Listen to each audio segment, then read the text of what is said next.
kneel. You know this ritual well, though no one ever named it for you.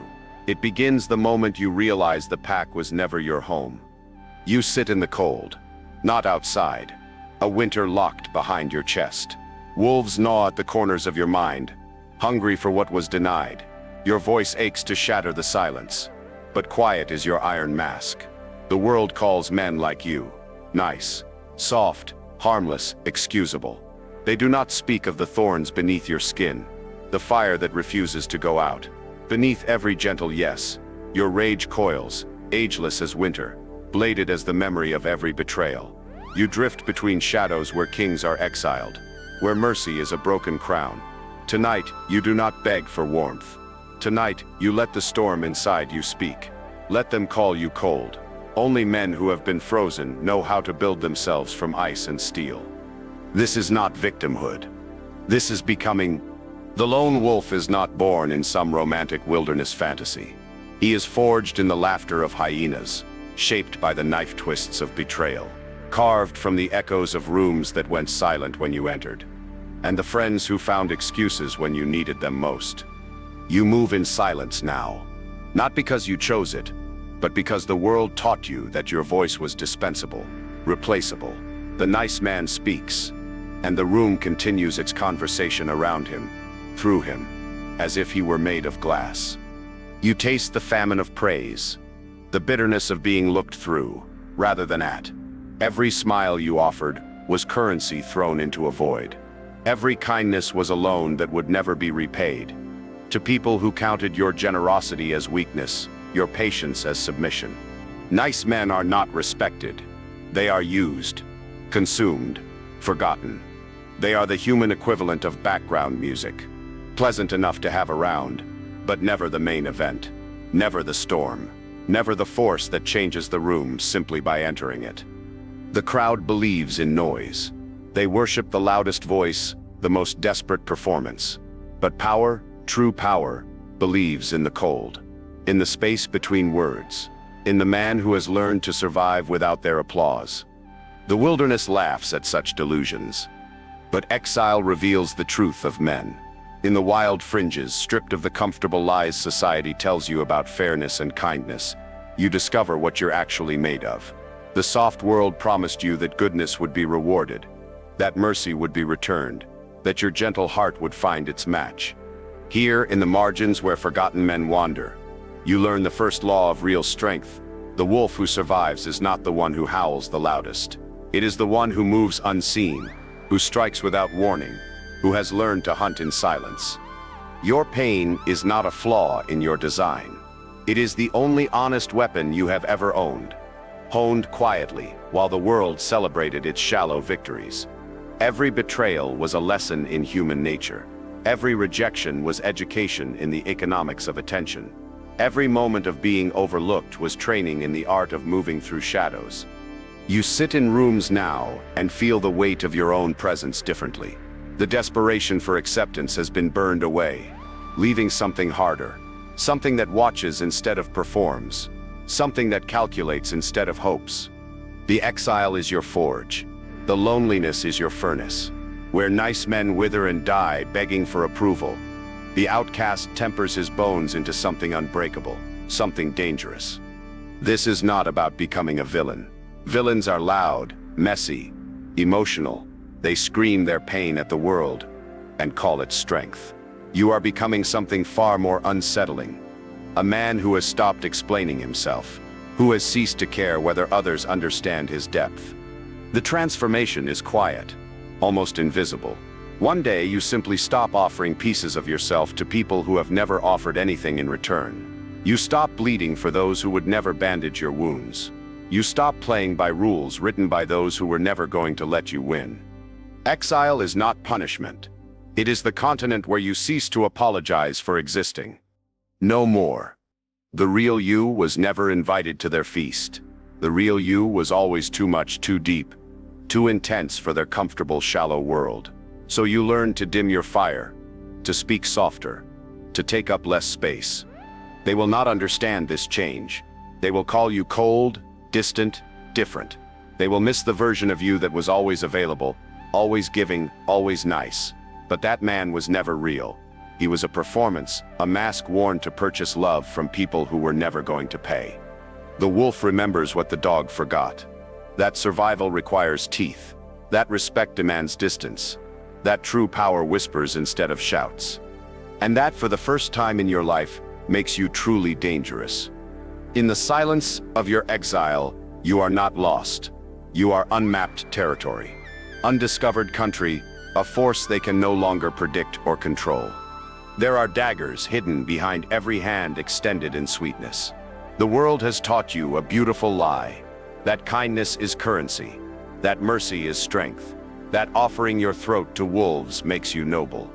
How many times have you bled out, expecting honor in return? How many times have you given your last coin to someone who counted it? While walking away, the gentle man believes in fairness, in reciprocity, in the myth that goodness begets goodness. The world drinks from his veins and calls him foolish for offering them. Kindness becomes your weakness when you mistake it for strategy. You hand out pieces of your soul like business cards, expecting some cosmic accounting system to balance the books. But the universe keeps no ledger of your sacrifices. The wolves remember only the taste of your blood, not the mercy that made it flow. The crownless monarch must count his sympathies like a general counts his soldiers, never wasted on hopeless battles, never left unguarded among scavengers. Every unwatched mercy becomes an entry point for betrayal, a shield when offered too freely, transforms into a wound that never closes. You learn this lesson written in the language of empty promises and forgotten favors, in the silence that follows your call for help, in the friends who vanish when your usefulness expires. The warrior learns to distinguish between kindness and strategy. True kindness is a blade kept sharp and hidden, used when it serves a purpose, not squandered on those who mistake your strength for weakness. It is the difference between feeding the hungry and feeding the parasites. You sit across from people now and see the calculation in their eyes, what they can extract, what they can take, how much kindness they can mine from your good nature before moving on to the next generous fool. They smile with their teeth, while their minds map your vulnerabilities. This is not cynicism. This is clarity. One creates gratitude. The other creates entitlement. This is the test that separates allies from vampires. When you withdraw your automatic niceness, when you stop being the reliable source of emotional labor and unpaid favors, watch how quickly their affection evaporates. Watch how the people who claim to value your heart suddenly have no use for your presence. The strategist learns the economics of emotional investment. He studies the returns, measures the dividends, and cuts his losses when the account runs dry. This is not cruelty. It is stewardship of his own soul. The crowd will call you changed, cold, different. They will mourn the loss of the man who gave until it hurt, who bent until he broke, who said yes when his soul was screaming. But that man was not generous. He was terrified, not kind, desperate, not good, afraid of being seen as anything else. Mercy offered to wolves is only remembered by the teeth that bit you. Every act of kindness becomes a precedent, an expectation, a debt you somehow owe to people who never signed the contract of reciprocity. True power lies in the pause before you speak, the space before you act, the calculation that happens in the darkness behind your eyes. It lies in the word no, spoken without explanation, without apology, without the desperate need to soften its edges. Your silence, your refusal to be devoured is the ancestry of kings. You are not here to be the world's unpaid therapist, its free emotional support, its endless well of understanding. You are not a charity case for people too lazy to develop their own strength, too selfish to earn what they demand from you. Some will rage at the loss of their personal emotional vending machine. Others will suddenly develop respect for the man who refuses to be taken for granted. The difference between these reactions tells you everything you need to know about their true nature. Watch what happens when you stop being available to everyone who demands your attention. When you stop explaining your boundaries, stop justifying your choices, stop performing kindness for people who have never earned it. The ruthless man does not lack compassion. He has simply learned where to spend it. He has realized that kindness is a finite resource, precious precisely because it is rare. He does not cast pearls before swine, not because he is heartless, but because he values the pearls. It did not even notice their absence. The battlefield is littered with the corpses of nice men who believed that goodness was armor, that kindness was strategy, that mercy was strength. They died believing the world would honor their sacrifice. Your kindness is not weakness when it is chosen, not reflexive. When it is strategy, not desperation. When it is earned, not expected. But mercy given to those who have never shown you any is simply bleeding in front of an audience that enjoys the show. Most numb men run from their emptiness, like it's a disease to be cured. They medicate it, distract from it, beg therapists and substances and fleeting pleasures to make it disappear. They treat their numbness like a malfunction, a bug in their emotional programming that needs fixing. The iron strategist learns to sharpen it. Numbness is not a flaw in your design. It is armor forged in the furnace of disappointment, tempered by the hammer blows of betrayal. It is your mind's final gift after years of feeling too much for people who felt nothing for you. You march past your own grave, the one they dug for your feelings, your hopes, your naive belief that the world would match your emotional investment. You claw out of that burial ground in silence. Not because you are dead, but because you have learned the difference between feeling and bleeding. The fool rushes to heal. The strategist waits. In a world of endless noise, endless drama, endless emotional manipulation designed to extract your energy and attention, numbness becomes your refusal to play the game. It is your declaration of independence from the chaos that feeds on reactive men. Watch how they panic when you stop reacting to their provocations. When their anger bounces off you like rain off stone. When their tears fail to move you to rescue. Their guilt fails to bend you to compliance. Their manipulation hits the wall of your indifference and shatters. Emotional ice is not weakness. It is camouflage for the mind at war. They call you cold because they cannot access your emotional bank account anymore. They cannot withdraw sympathy, extract guilt, or mine your reactions for their entertainment. The numbness has made you untouchable, and they rage against their sudden poverty. This is the internal battle that most men never face. Can you sit with your dead hopes? Can you stare into the void of your unfed hungers without screaming them away? Can you feel the weight of your own emptiness without rushing to fill it with someone else's approval? There is black magic in doing nothing, in watching your softness freeze and shatter without trying to save the pieces. In letting your heart grow quiet while your mind grows sharp. Raw, transactional, brutal. The numb man has access to clarity that the emotional man will never know. When feelings no longer cloud your vision. When desperate hope no longer distorts your judgment. When the need for connection no longer drives your decisions, you see the world as it actually is. People move through their lives trading currencies of emotion. Guilt, sympathy, attraction, fear. They leverage your feelings against your interests, use your hopes as chains, turn your love into a weapon pointed at your own throat. But when you feel nothing, their entire arsenal becomes useless. You are not here to be comfortable. Comfort is the enemy of transformation, the assassin of potential, the lullaby that keeps weak men weak. You are here to become untouchable, not because you lack feeling, but because you have mastered it. Pain resisted becomes a second prison. Pain embraced becomes a dark key. Every ignored ache is a hidden artery. Behind every numb thought lies unspeakable drive, waiting to be weaponized by a mind that has learned to think without bleeding. In this void, you are not lost. You are unmapped territory. The world mistakes your silence for absence, your stillness for emptiness. They do not understand that you have simply learned to feel selectively, to care strategically, to invest your emotional energy like a general deploys his forces, deliberately, calculatedly, only where victory is possible. Your numbness is not depression, it is discipline. It is the result of a mind that has been burned enough times to develop immunity to false promises and temporary pleasures. It is the silence that follows the storm of illusion. There is power in being unreachable, in being the man who cannot be bought with flattery, manipulated with guilt, or controlled through emotional leverage. They will call you a machine, a sociopath, a man without a heart. They will never admit the truth. that you have simply stopped giving your heart to those who only wanted to break it. The numbness teaches you the most dangerous lesson of all. You need nothing from them, not their approval, not their affection, not their understanding. This independence is the source of all real power.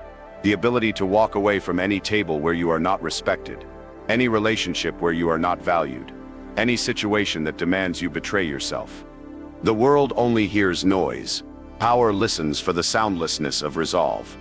While others drown in the tsunami of their own feelings, you stand on the shore, watching the waves crash without being swept away. While they exhaust themselves in the endless drama of attachment and loss, you conserve your energy for battles that actually matter. All thrones are built upon the bones of those who spoke too often. Every empire that has ever risen, every king who has ever ruled, every man who has ever commanded true respect, they all understood the same fundamental law. Words, once currency, become confession when spent carelessly. When you stop needing their warmth, you discover the fire that was always burning inside you. Silence is queen in the hall of power. It is a language only the ruthless understand. A dialect spoken fluently by those who have learned that mystery breeds reverence while familiarity breeds contempt. Every sentence is a front line. Every silence is an ambush. Watch the ordinary man as he bleeds out in conversation. Every opinion becomes an open wound. Every hope a signal fire for wolves. Every vulnerability a roadmap for his enemies. He cannot help himself. The desperate need to be understood compels him to explain, to justify, to reveal the architecture of his thoughts to those who would use that blueprint against him. While he speaks, the strategist listens. While he explains, the strategist calculates. While he performs his inner world for an audience that will forget his words before the conversation ends, the strategist builds his throne in silence. Why wear your weakness on your mouth? Why broadcast your fears, your doubts, your desperate need for validation to a world that feeds on such revelations? The nice man believes that transparency builds trust, that openness creates connection, that vulnerability forges bonds. He does not realize he is simply providing ammunition to those who will use it against him when the battle begins. The man who speaks least is never mapped, never disarmed, never fully understood. His thoughts remain his own territory, unexplored and unconquered. His intentions stay shrouded in shadows that others mistake for depth. His plans hidden behind a fortress of unspoken words. But power recognizes power, and silence recognizes silence. Building your throne means refusing to explain. It means allowing discomfort to fill the room like smoke, permitting your aura to absorb both praise and venom with the same indifferent acceptance. It means learning to let your eyes become your soldiers, and your intent become your weapon. The world craves your confession. It hungers for your emotional availability, your psychological nakedness, your willingness to dance for its entertainment. Society has trained you to believe that silence is antisocial, that mystery is selfishness, that keeping your own counsel is somehow a crime against the collective need to know. This is not about becoming a mute statue. This is about understanding that your words are precious resources, not to be squandered on those who have not earned them. It is about recognizing that every time you explain yourself to someone who was determined to misunderstand you anyway, you diminish your own authority. When you stop filling every pause with words, when you cease explaining your decisions to those who never earned the right to question them, when you let uncomfortable silences stretch until others break first, you discover something profound about the nature of dominance. The room begins to revolve around your presence, rather than your words. People start listening for what you do not say, reading meaning into your glances, interpreting significance in your stillness. Your silence becomes a gravitational force that pulls conversations toward you without you having to say a single word. Watch how they panic when you stop being their emotional encyclopedia. When you cease providing the constant reassurance that they have understood you correctly, that they matter to you, that their approval registers on the scorecard of your self-worth. Power grows beneath still water. It accumulates in the spaces between words, in the pauses that lesser men rush to fill with nervous chatter. It builds momentum in the silence that follows a statement delivered with finality, in the absence of explanation that forces others to accept your decision without understanding its origins. The silent king is never overthrown. because his patterns remain myth. His will a shadow that cannot be grasped or predicted. His enemies cannot study his tells because he gives them nothing to study. His critics cannot quote his weaknesses because he keeps them locked away in the vault of his own mind. Choose silence, and observe how those who once scorned you begin to whisper your name with a mixture of fear and fascination. They cannot dismiss what they cannot define. They cannot attack what they cannot access. They cannot defeat what they cannot decode. Words are weapons that can be turned against you. Silence is armor that cannot be pierced. The man who speaks least controls the conversation without saying a word. He becomes the question that haunts the room, the puzzle that others exhaust themselves trying to solve, the presence that commands attention simply by withholding it. In a world full of noise, the quiet man becomes the only voice worth hearing. The myth of the nice man is the myth of endless spring, the belief that abundance is permanent, that everyone who echoes warmth is your friend, that safety can be bought with smiles, with soft words, with acquiescence. But winter does not protect the weak. It exposes them. It strips away every unearned layer of comfort, leaves only the root, the bone, the essence. It asks one question: what survives when all softness is gone? True change is a winter, and winter does not ask your permission. There is no soft arrival, no polite warning, just the sudden brutal hush as life grows cold and the old world dies. You have been lied to your entire life about what transformation feels like. They told you it would be gradual, gentle, a lit path, a warming hand, a sunrise you could trust to appear. But real metamorphosis tastes of frost, of teeth bared in hunger, of nights alone with your own breath turning to vapor in the empty dark. Discipline is not born in comfort. It arrives when your old defenses shatter like ice beneath a boot. You stand in the ruins of expectation, forced to see yourself without filters, without flattery. Let loss freeze the illusion from your eyes. Betrayal and isolation, they chill your bones so you learn to breathe fire beneath your ribs. The ruthless is born each time a man wakes up alone, stripped of flattery, staring into the void and refusing to blink. To love winter is to love what it makes of you, callous, patient, animal.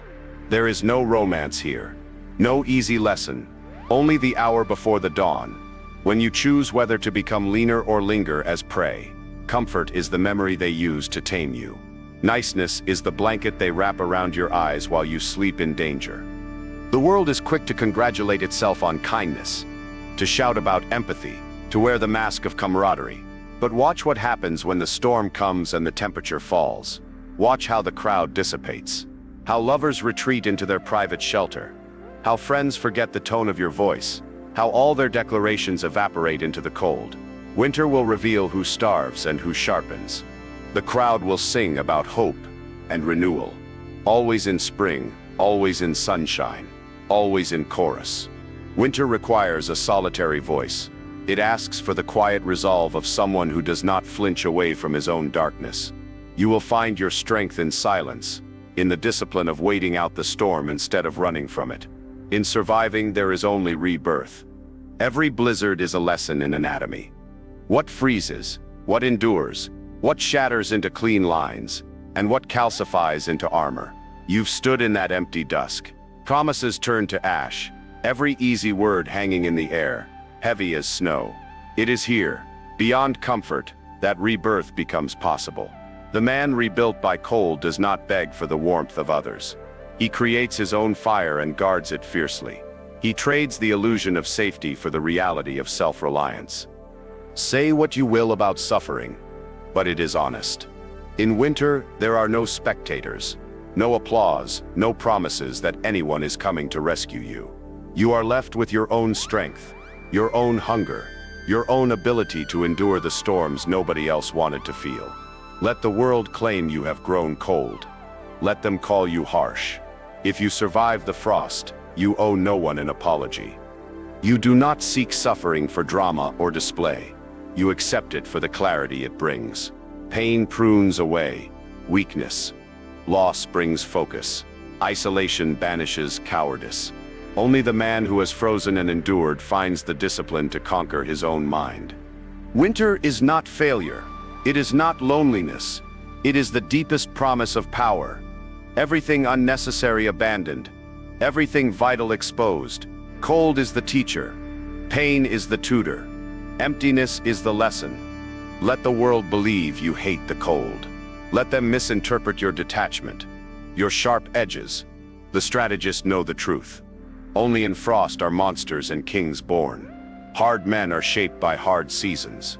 Your rivals cripple themselves chasing spring. Your enemies evaporate as the temperature drops. Only you remain, pacing the black woods, eyes keen, nerves steady, hands unshaking. And when the next winter comes, you will greet it with open eyes, unflinching, because only those who have been truly cold know what it means to light a fire that cannot be put out. You are here to survive when warmth forgets you. You are not here to be comfortable. Every man wants to hide his wounds, to bury the evidence of his defeats, to airbrush the history written in pain across his skin and soul. The world teaches you that scars are ugly, that failure is shameful, that the marks left by betrayal and humiliation should be covered, denied, forgotten. The ruthless man wears them as sigils. Scars are not weaknesses carved into your flesh. They are cryptic codes, warnings etched in survival, power made visible through the alchemy of endurance. Each one tells a story that comfort could never write, speaks a language that safety will never understand.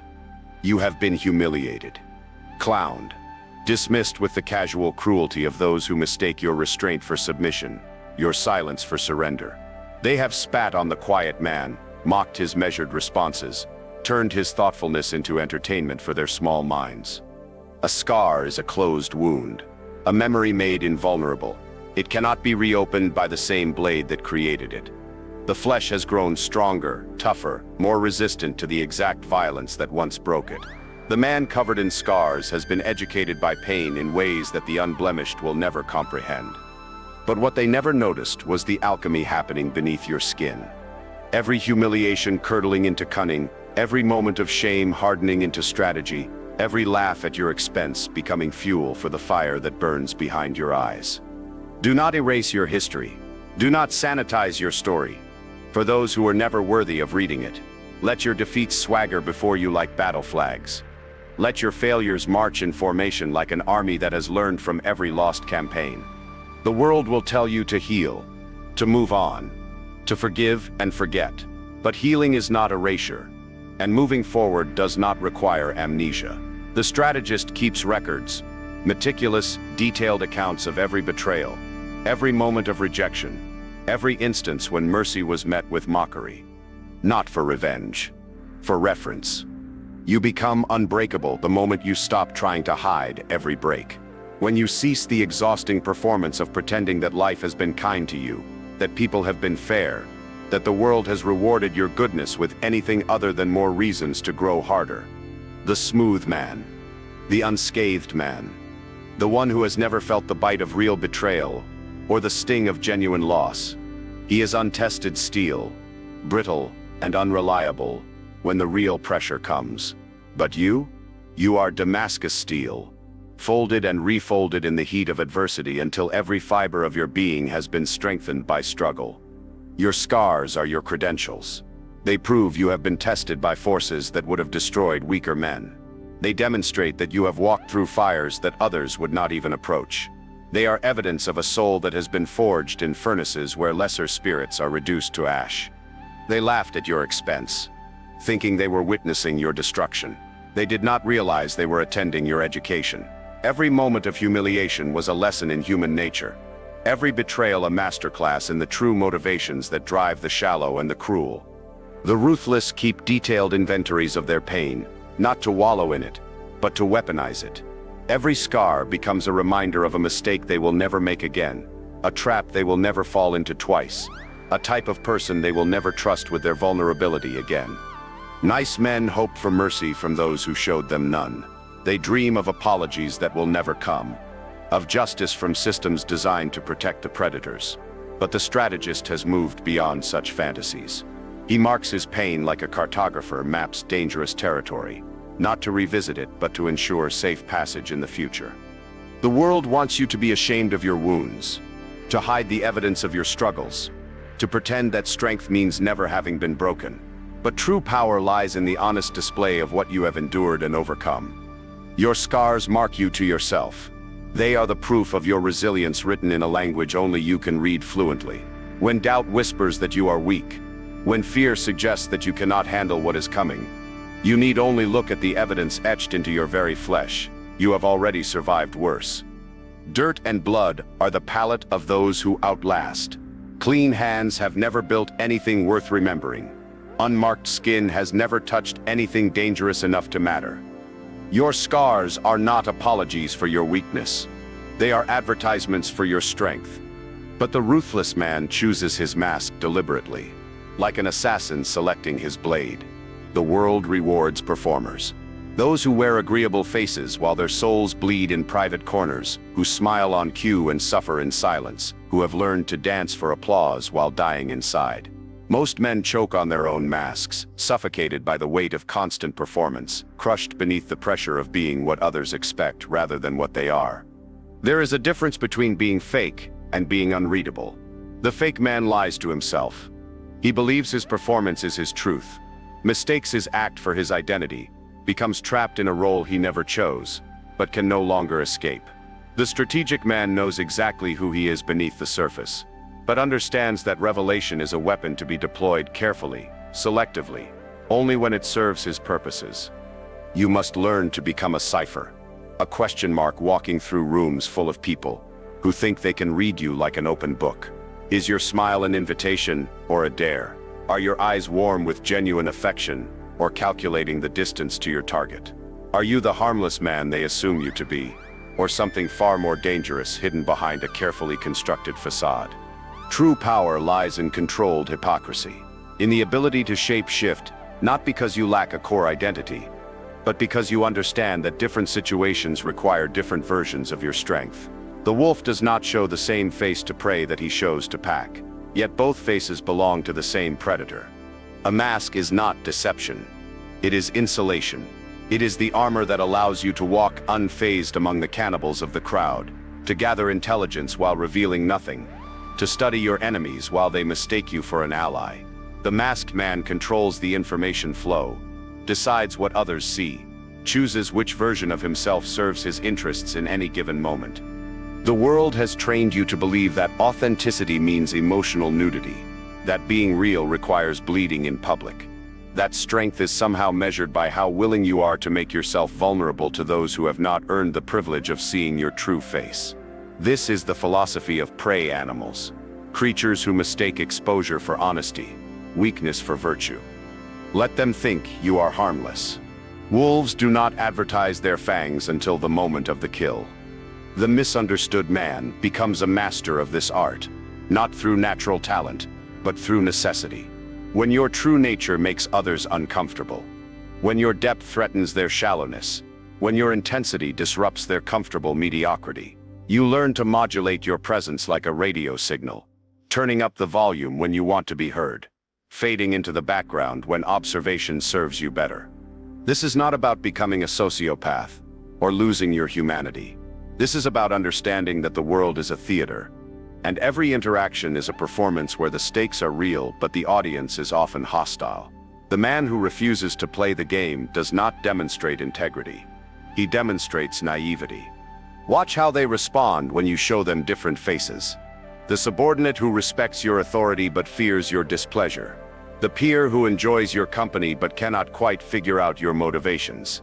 The superior who values your competence but remains uncertain about your loyalty. Each relationship requires a different mask, a different emphasis, a different revelation of your character. Put on your mask and become the question nobody can answer. Not the villain scheming in shadows, nor the hero blazing in righteous fury, but something more unsettling. The unknown quantity that forces others to recalculate their strategies, to wonder whether they truly understand what they are dealing with. The strategic man becomes the unpredictable variable in every equation. He is neither completely transparent nor completely opaque, neither fully available nor entirely withdrawn. He exists in the spaces between certainty, in the gaps where others must make assumptions about his nature, his intentions, his capabilities. The world abhors uncertainty. It craves the comfort of categories, the safety of predictable patterns, the relief of knowing exactly what type of man it is facing. When you refuse to fit neatly into their expectations, when your actions do not align with their assumptions, when your responses defy their predictions, you become dangerous in a way that has nothing to do with violence, and everything to do with control. In a world that demands your truth, the greatest power lies in keeping them guessing which version of you they are actually meeting. The greatest moves are always made in the dark, when no one's watching, when the noise dies and the show is over, when the world collapses into its own silence. Power is built at midnight, not in the sunlight where everyone can see your hands. Withdrawal, the art lost on eager, desperate men, is not weakness. It is the calculus of kings. The masked man holds all the cards, because others never know which hand he is playing. He is simultaneously stronger and weaker than they imagine, more dangerous and more benevolent than they expect, capable of both mercy and ruthlessness, depending on what the moment demands. When you step back, they will say you have lost. They will whisper, speculate, as if absence proves defeat. They imagine you're licking wounds, hiding shame, retreating like a hunted animal. But in this void, you are gathering strength, resources, information. Absence is not surrender, it's consolidation. Most men fear the shadows. They chase the spotlight, too hungry for validation to know that every bright surface attracts predators. Loudness is bait for men who lack self-possession. They burn their energy for cheers, desperate for the currency of approval. But the strategist, he slips quietly into night, undeterred, unread, where others dissipate fire in spectacle. You assemble your arsenal in stillness.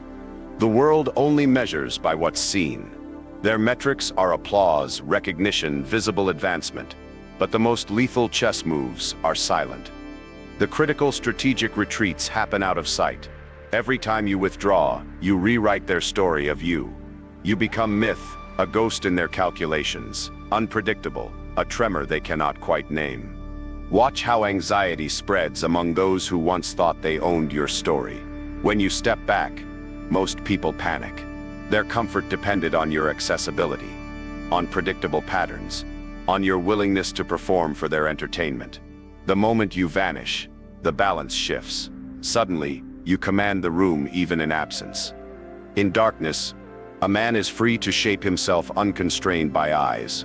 The crowd's approval cannot feed your soul. Its scrutiny cannot define your worth.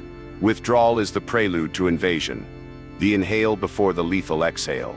You do not offer explanations. You do not gift them the closure of your motives. You control the narrative simply by refusing to show your hand. They gossip, dramatize, project.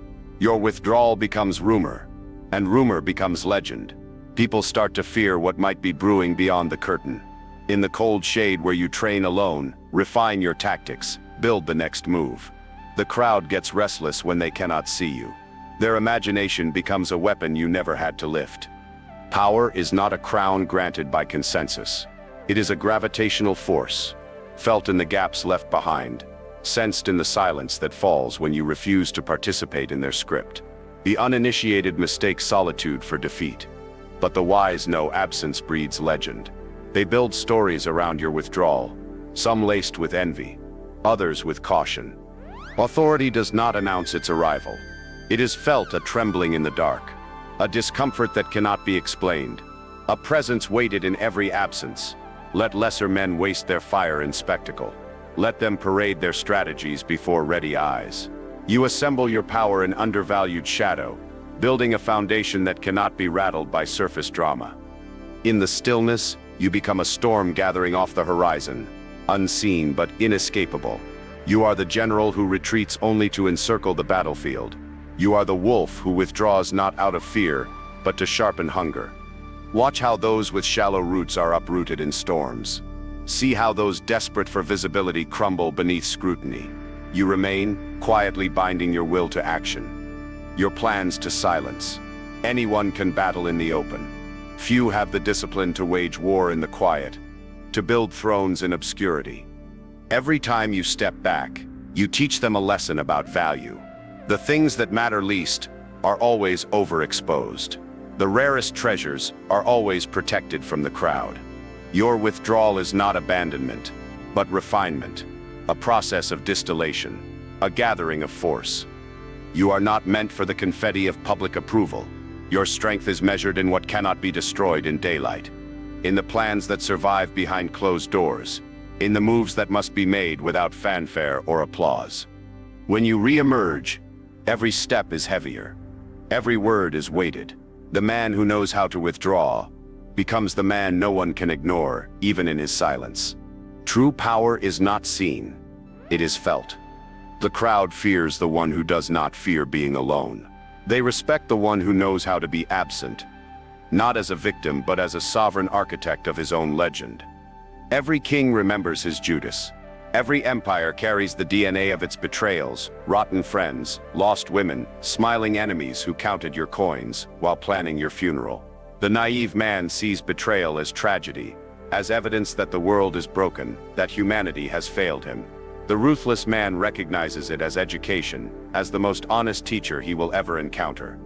Betrayal is the tuition for anyone who loves too nakedly, trusts too easily, believes too deeply in the theater of human goodness. It is the inevitable tax levied on those who mistake temporary loyalty for permanent alliance, who confuse proximity with devotion, who build their castles on the shifting sands of other people's promises. And when you move again, they will learn absence was not your retreat. It was your preparation to strike without warning, as only kings and wolves know how. Betrayal is the only teacher that never lies. It strips away the comfortable fiction that people are fundamentally good, that loyalty is natural, that love is permanent. It forces you to see the world as it actually operates, through calculation, self-interest, and the endless pursuit of advantage. This is not cynicism. This is clarity purchased with your own blood. Pain sharpens you more efficiently than any loyalty ever could. Comfort breeds complacency, but betrayal breeds vigilance. Trust creates vulnerabilities, but treachery reveals them before they become fatal. The nice man seeks forgiveness from those who stabbed him. The strategist counts each wound as a brick in his citadel of self-reliance. Never curse the knife that revealed the hidden cancer. Thank the betrayer who showed you the rot before it spread deeper, who exposed the fault lines in your judgment before the entire structure collapsed. They did not destroy you. They destroyed your illusions, and illusions are the luxury of men who have never been tested by reality. The misunderstood man does not harden into villainy. Villains are emotional, reactive, driven by the need to make others pay for their pain. You become something far more dangerous. A man who has stopped bleeding for cowards, who has learned to calculate the cost of his affections, who understands that love given without earning it is love that will inevitably be wasted. Catch yourself in that aftermath. Rage coiled in your spine like a spring under pressure. Love leaked away like water from a broken vessel. There is a moment of choice in that darkness. Will you become bitter, or will you become wise? Will you close your heart entirely, or will you simply learn to guard it more carefully? You remember the moment, don't you? The precise instant when the mask slipped and you saw the contempt behind their smile, the calculation behind their affection, the hunger behind their friendship, the way they counted your generosity as weakness, your trust as stupidity, your love as a resource to be mined until the vein ran dry. This is not about becoming heartless. This is about becoming strategic with your heart, selective with your trust, deliberate with your vulnerability. The man who has been betrayed knows the difference between allies and parasites, between genuine affection and performative friendship, between love and leverage. Their betrayal wrote your bloodline. Every act of treachery becomes a gene in your developing sovereignty, a strand of DNA in the monarchy you are building within yourself. Your scars are not evidence of weakness. They are proof of an unkillable dynasty, a throne built from the bones of those who thought they could destroy you. Let every lost faith fuel your coronation. Let every turned back become a pillar in your castle of independence. The betrayed man learns the most valuable lesson of all. He needs nothing from those who have given him nothing, owes nothing to those who have taken everything, expects nothing from those who have delivered only disappointment. They thought they were ending your story when they revealed their true nature. They did not realize they were providing the origin myth for your rebirth. the founding legend of your independence, the crucifixion that would lead to your resurrection as something they could never touch again. Only the betrayed can build castles that last beyond love because they understand that any fortress built on the loyalty of others is a fortress built on quicksand. True power comes from self-reliance, from the ability to stand alone when the crowd disperses, from the strength to continue when support is withdrawn. The world will offer you new opportunities to trust, new chances to believe, new people who promise they are different from all the others who came before. You will smile and nod and keep your own counsel, because you have learned the most valuable truth of all. Betrayal is not the exception. It is the rule. And the man who expects nothing from others can never be disappointed by what they fail to deliver. You awaken one morning emptied of everything you performed for others. Hopes that were never yours. Scripts written by cowards. The careful gentleman you constructed to purchase love from people who were never going to pay. The mask you wore for so long finally cracks and falls away, revealing the void beneath where your authentic self was supposed to live. There is a darkness no mentor speaks of. A midnight that arrives without warning and strips away everything you thought you were.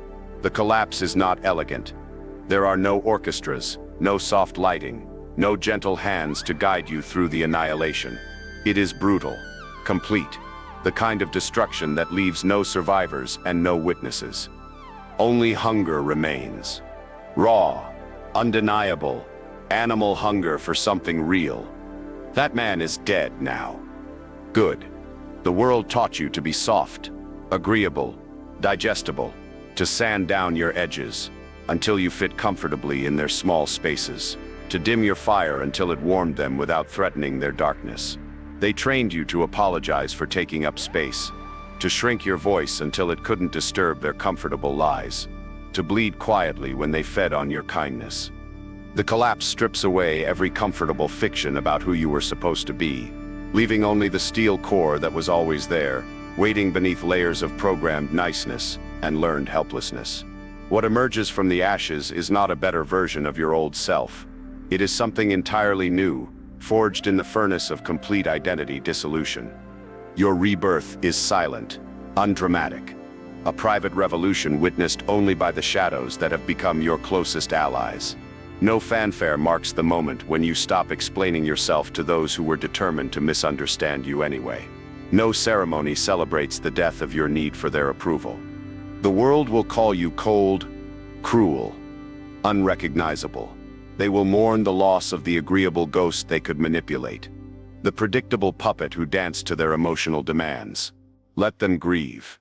The only answer to their accusations is simple. I am finally real. To become ruthless is to bury your own corpse in the garden. Nobody visits. To plant seeds in soil enriched by the decomposition of your former weakness. The Black Rebirth is not a show for the masses. It is the private ceremony of your coronation as king of your own existence, sovereign of your own soul. Do not apologize for the transformation. The strategist grieves nothing of the man he buried in the garden of his own becoming. He charts what rises from the scorched earth with the detached fascination of a general studying new terrain. Every burned bridge becomes fuel for the fire that cannot be extinguished. Every lost relationship reveals itself as dead weight that was slowing his advance.